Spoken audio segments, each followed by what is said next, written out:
कहाणी नागपंचमीची पहिली। ओम गंग गणपतये नमः। जय गजानन श्री गजानन। कहाणी नागपंचमीची। ऐका नागोबा देवा तुमची कहाणी। आटपाट नगर होतं, तिथे एक ब्राह्मण होता। त्या ब्राह्मणाला 5 सुना होत्या।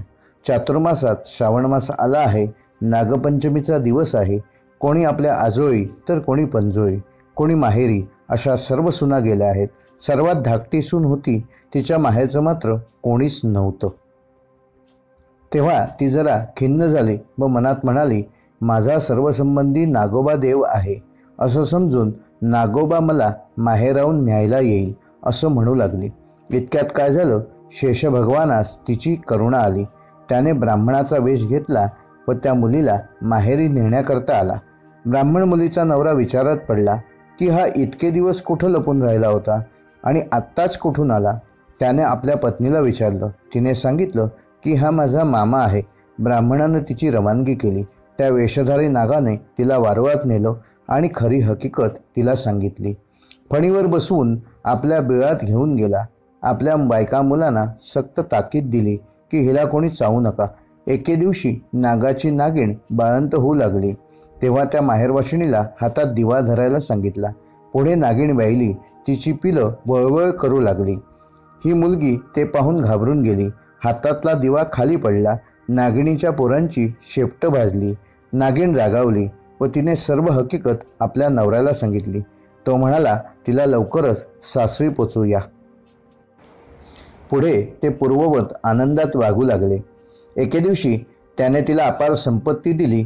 आपण मनुष्यदेह धारण करून तिला सासरी पोचवता झाला।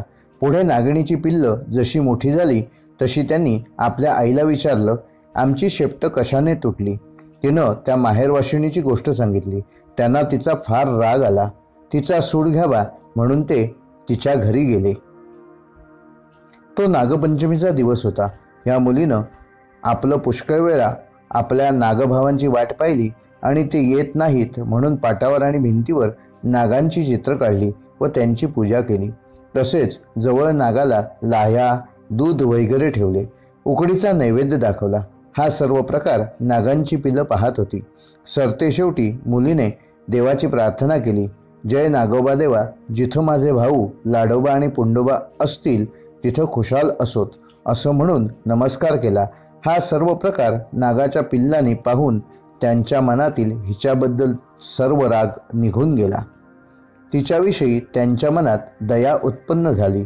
पुढं त्या दिवशी तिथं त्यांनी वस्ती केली। दूध पाणी ठेवतात ते पिऊन त्यात एक नवरत्नांचा हार ठेवून पहाटेस आपण निघून गेले। दुसऱ्या दिवशी त्या मुलीने नवरत्नांचा हार नागोबाचा प्रसाद समजून आपल्या गळ्यात घातला। तर जसा तिला नागोबा प्रसन्न झाला तसा तुम्हा आम्हा हो ही 60 उत्तराची कहाणी 5 उत्तरी सुफळ संपूर्ण।